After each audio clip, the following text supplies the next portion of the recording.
Okay, well, welcome everybody. So this is the GlynnDems community meeting with Jon Ossoff tonight. We're excited to have him here. He's at another event, virtual event, and will be joining us shortly.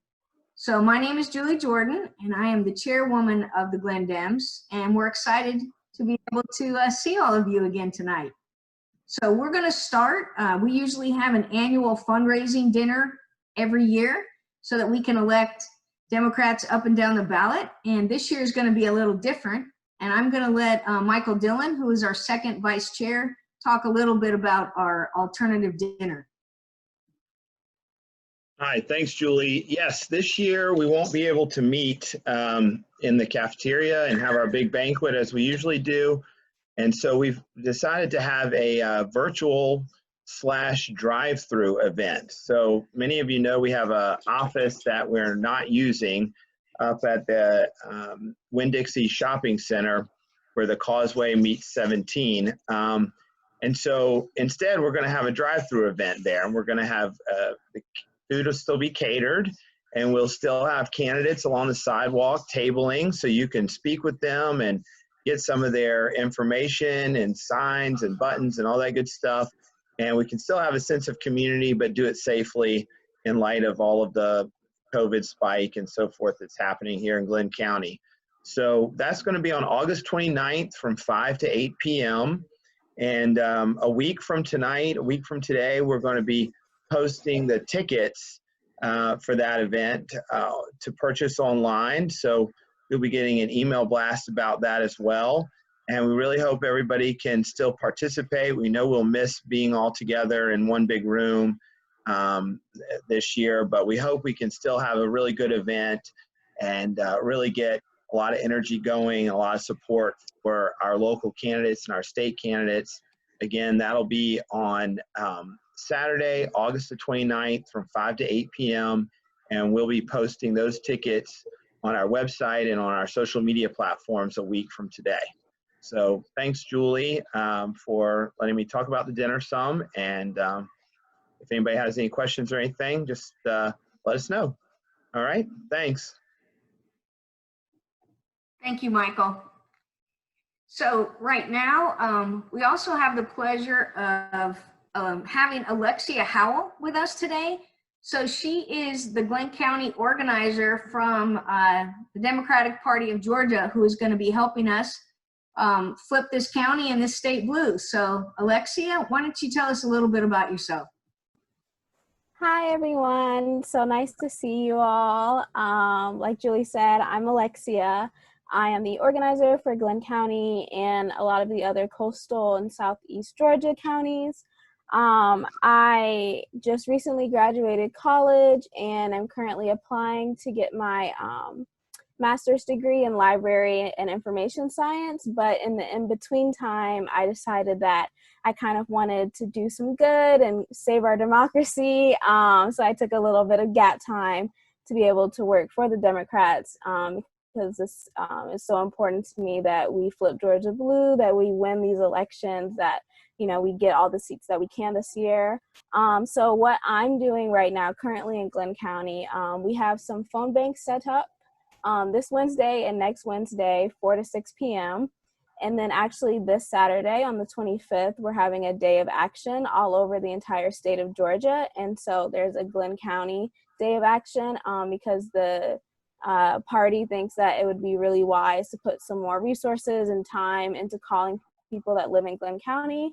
So I had that set up too, and these are all mobilized events, and I'll drop the links in the chat and they'll also be sent out, but this is just a way for you to be able to start calling your community members and really start making sure that people know that they can request their ballot for November and really get into the nitty-gritty election time. Also, if anyone's interested in ever talking about Glynn County or their community or like issues that are important to them, I'm always free to have one-on-one meetings just to get to know you better and like what's important to you. And then also I'm going to be having some virtual community events at some point soon. I know right now me and a friend are working on one about voter suppression. So if you're really interested in voter suppression and, you know, what the state's trying to do, and Fair Fight and Stacey Abrams' company. We're going to be putting something together about that, but you can just stay on the lookout. But that's what I'm doing. So thank you for having me here.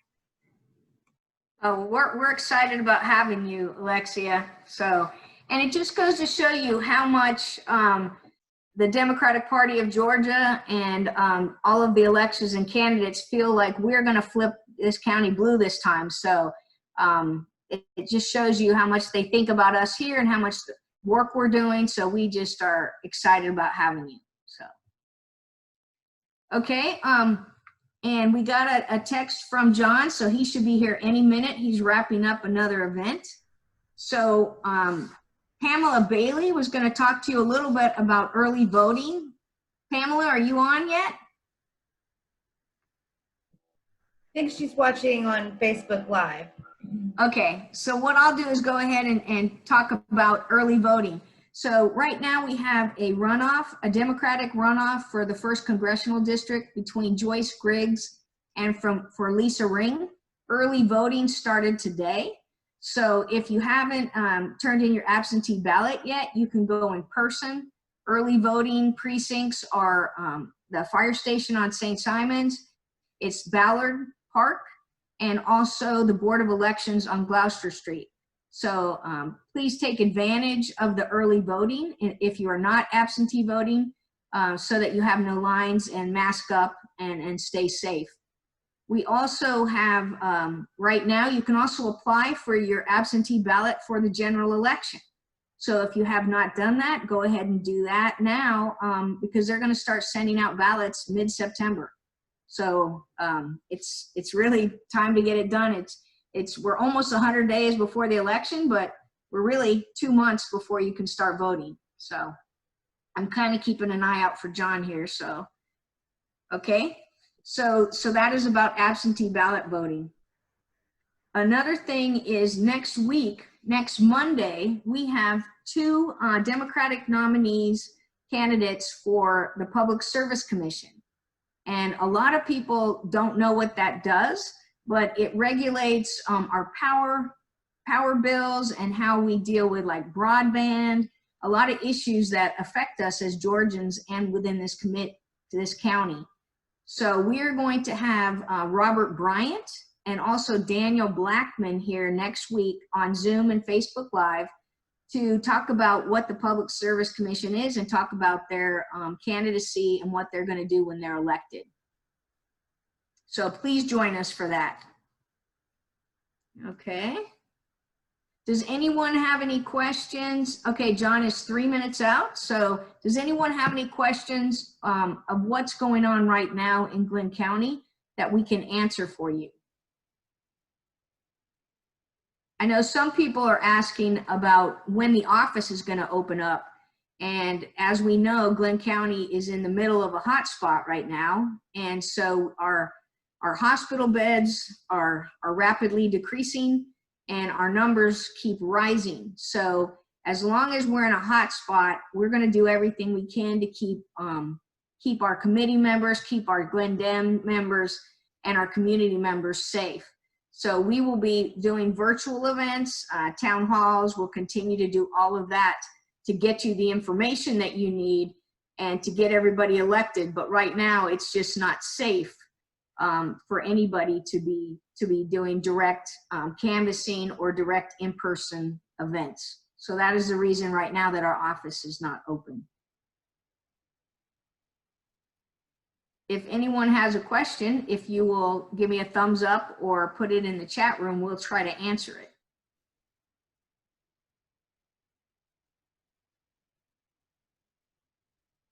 Okay. Well, one thing, as we're waiting for John, that people have been asking about is the jungle primary. So John is running against Purdue in November, but we also have another Senate seat that's up for election. And that is for the jungle primary against Kelly Loeffler. I know you've probably seen some of her signs going up around the county.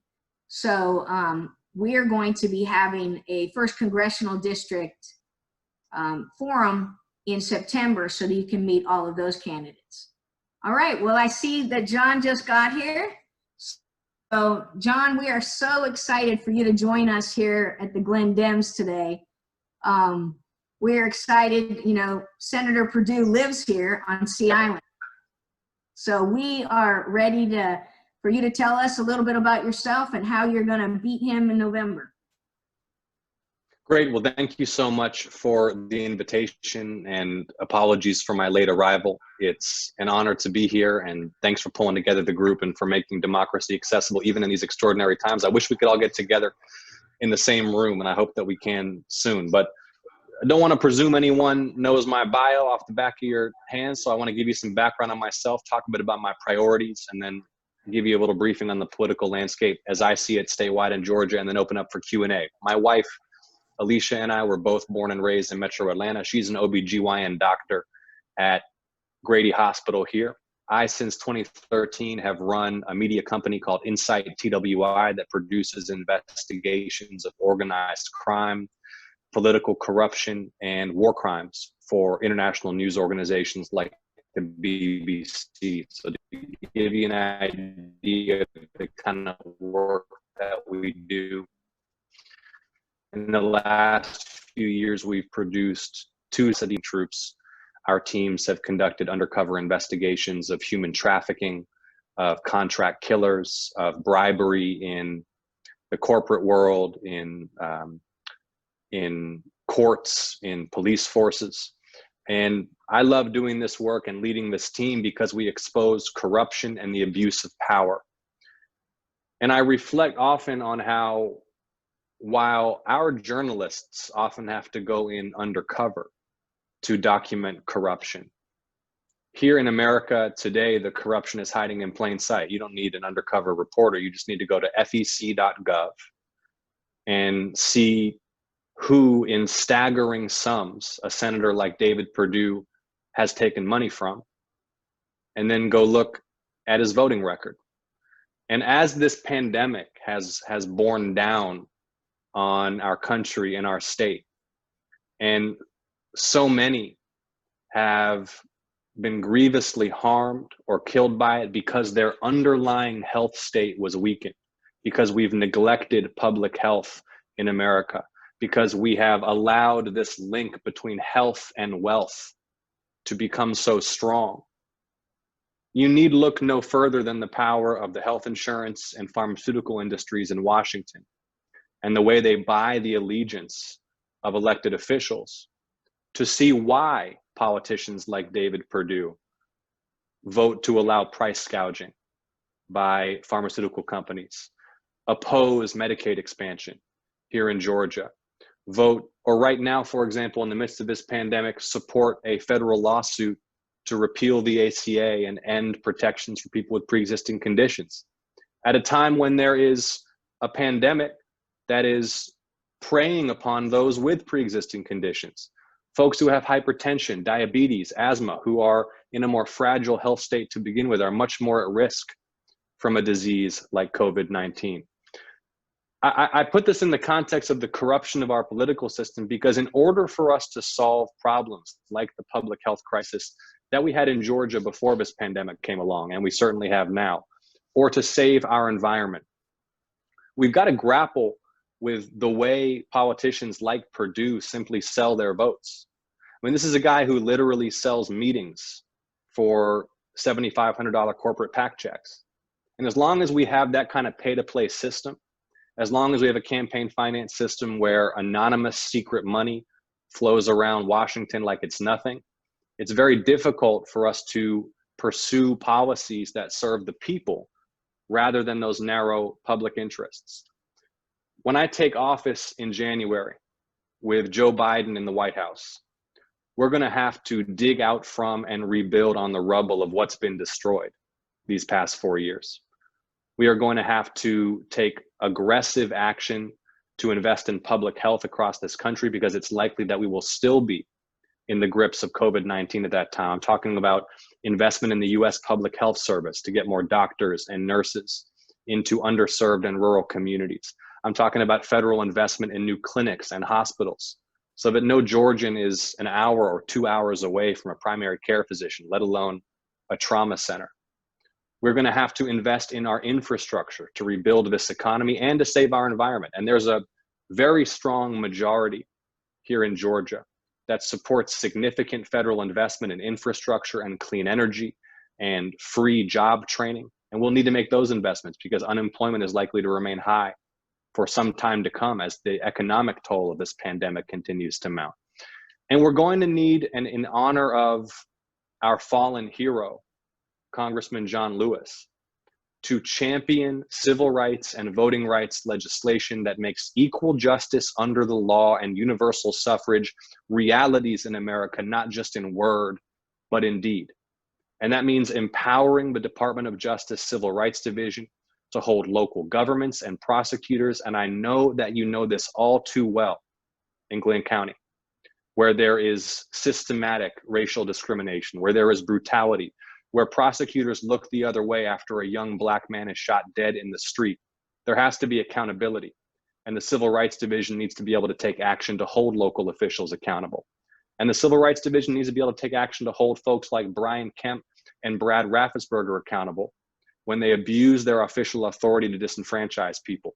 All of that is on the agenda. And I'll just close by saying this. I hope that y'all, despite how bleak it might seem right now, allow yourselves to feel some hope and some confidence, because the wind is at our backs here in Georgia. We have built up such a head of steam over the last decade. All of these new voters now in the electorate. Stacey Abrams lost by 50,000 votes. We've added more than 500,000 voters since then.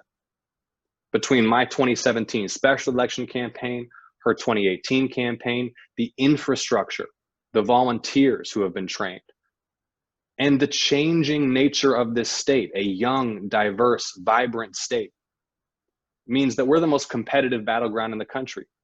I'm sure y'all are aware that last month's primary was the first time in over a decade when there were more Democratic primary ballots cast than Republican primary ballots cast, despite 6 to 8 lines at polling places in Democratic strongholds. So believe it is happening.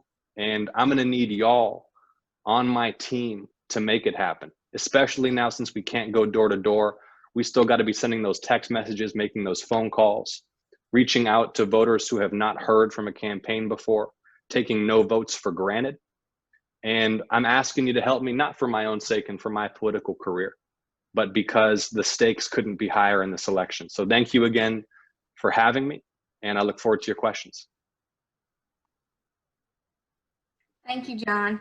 One of the questions, we know that, obviously we lost an American hero this weekend with Congressman John Lewis, and he was a friend of yours and a strong supporter, and he endorsed your campaign. Can you talk a little bit about that?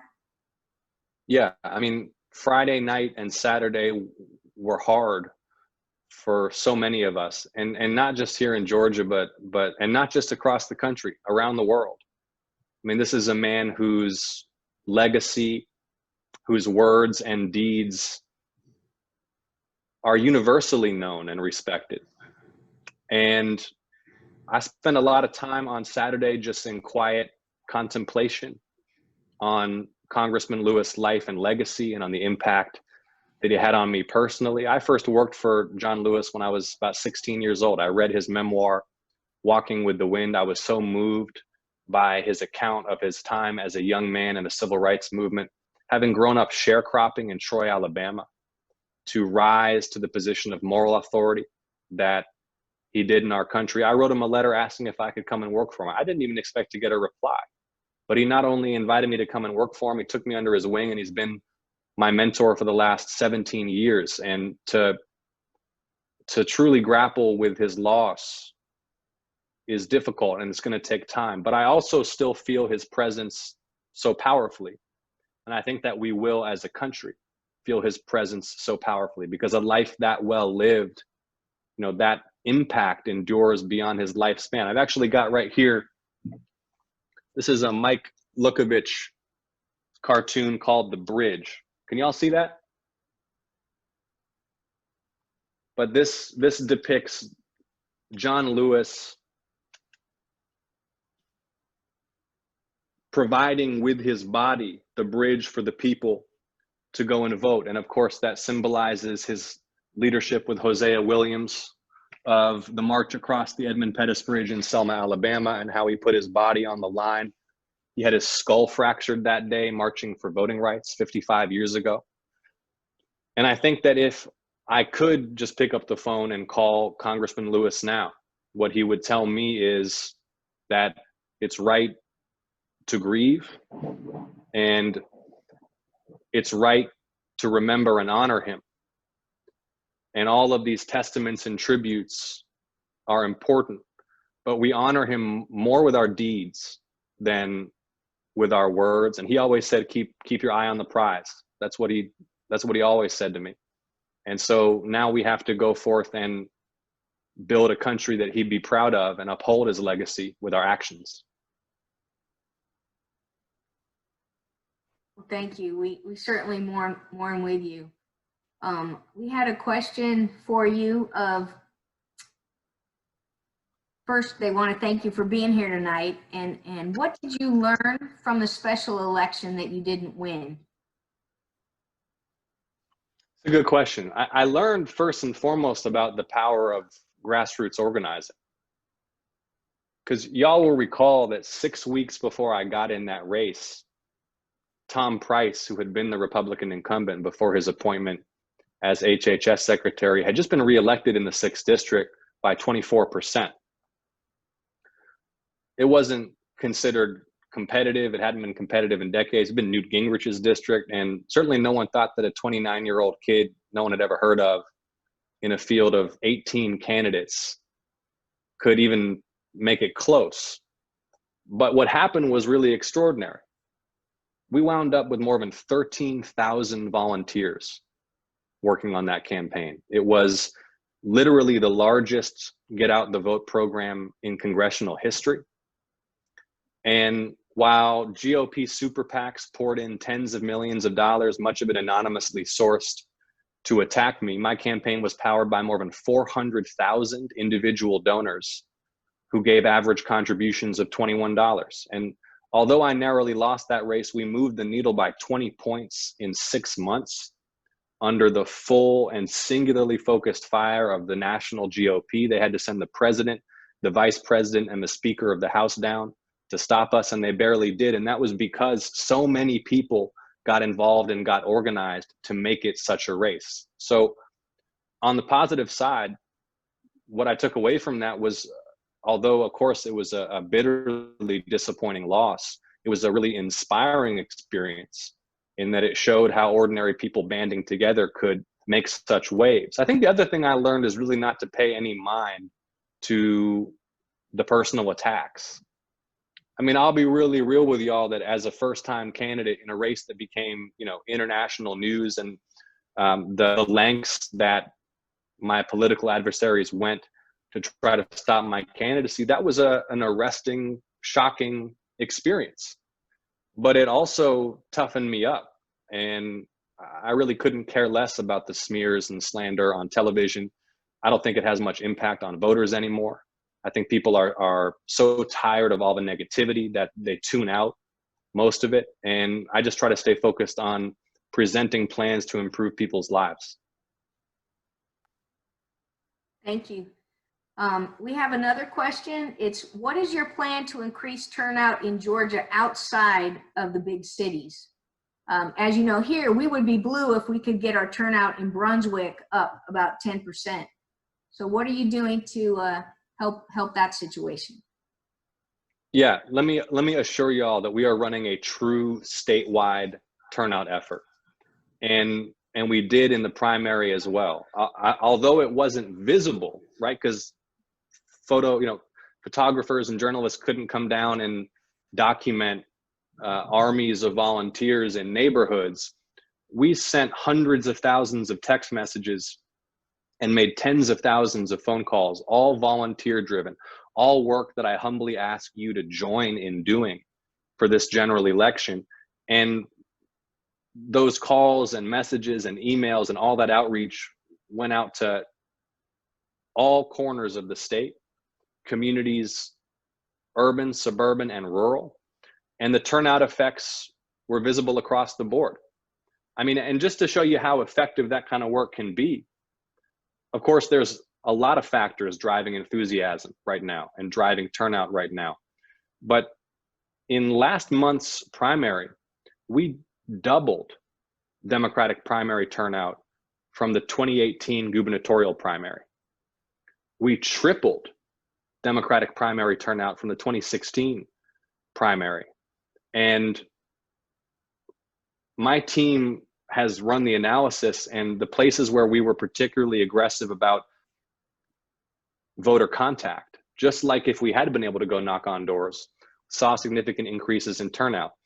But the reason that I in particular need y'all to do this work so close to home for you is that when you have those relationships, when you are from just down the street, you're going to be able to build a more powerful connection and relate more powerfully to the voters that we're trying to mobilize. So our volunteer organization equally has to be truly statewide and diverse in every aspect. And to run an effective campaign that gets out the vote in Glynn County, we need a mighty volunteer army from Glynn County.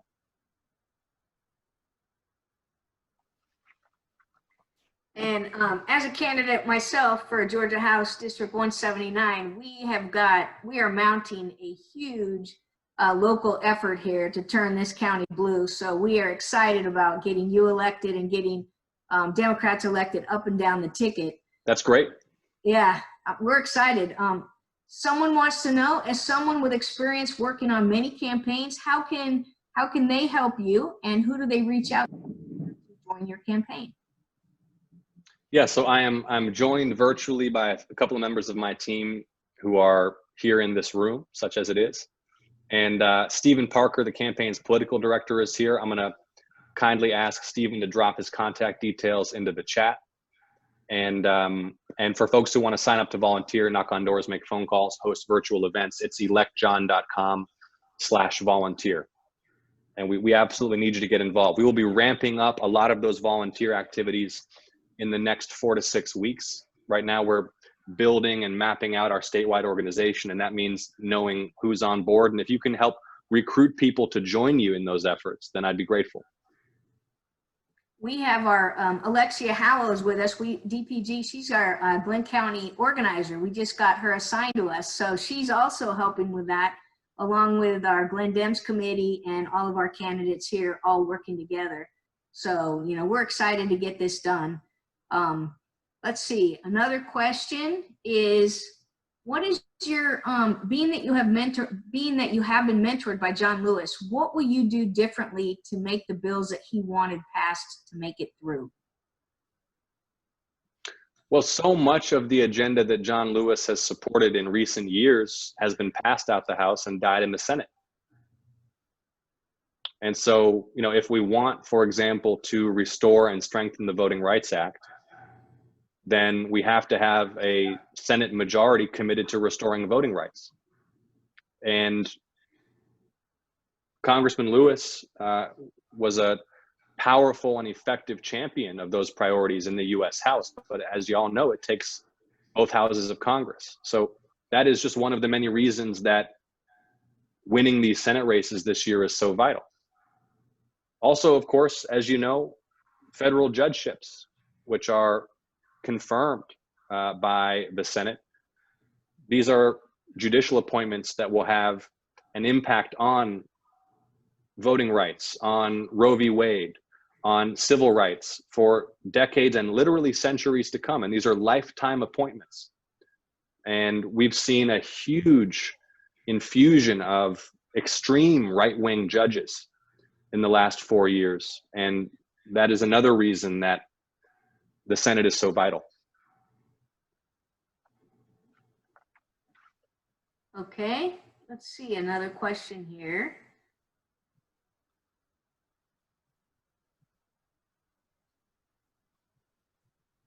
What would be your main objective to make the difference when you're elected? Well, look, I framed the discussion of healthcare at the beginning of this call in terms of the corruption in our political system.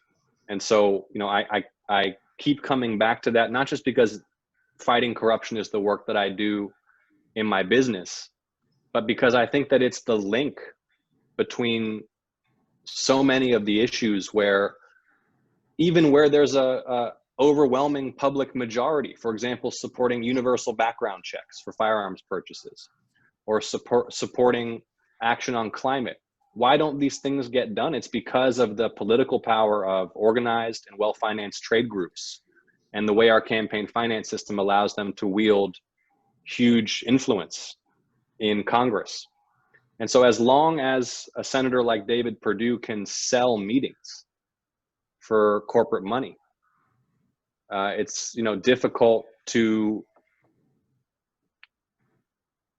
imagine why he, if that's how he operates, would ever change his ways and decide that actually the interests he wished to pursue are the people's. So campaign finance reform is vital, and as we respond to these immediate and acute crises, we can't lose sight of how important that kind of structural change is to steer this republic in a better direction.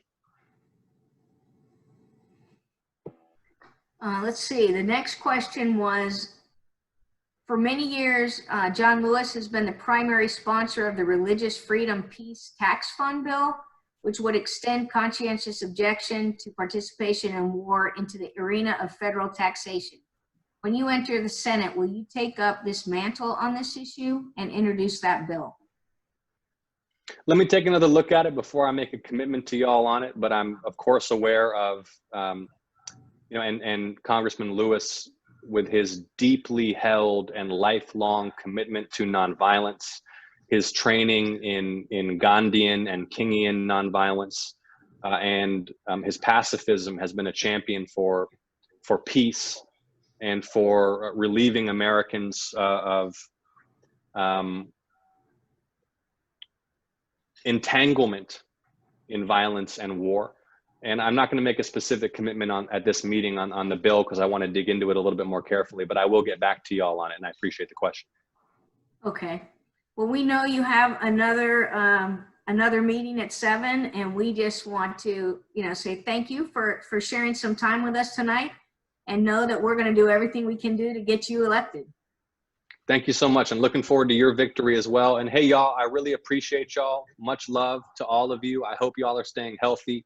I hope that you and your families are staying sane, and let's do this together. It's a time of great difficulty, but also an amazing opportunity for us to chart a new course. And I feel optimistic about the future despite it all. So be in touch. I'll be back, and I'm looking forward to working with you to win. Thanks, everyone. All right, thank you. Bye-bye. All right, so I think John gave us a good introduction of himself and issues that are as important to him, and how he's going to make this a statewide race. And so we're excited to be able to have him with us tonight. So I just want to remind everyone that Monday night at 6:30, we are going to have the Public Service Commission Democratic candidates here, and we'll have a forum so that you guys can ask questions, and they'll talk to you about what that is and what are their issues and concerns. And if you, Alexia Howell is looking for volunteers for phone banks. Remember, we have lots of local candidates here. We have the runoff that you need to vote for, and it's we're almost at 100 days, so it's time to get involved. And if you said we're going to get involved closer to the election, it's coming up to now. So let's all get it done. And I look forward to seeing you guys on Monday. If you got any questions, please let me know. My number is 912-270-1249, or you can get me at juliejordan@GlynnDems.org. Thank you, everyone, for coming tonight, and stay safe, and we'll see you soon.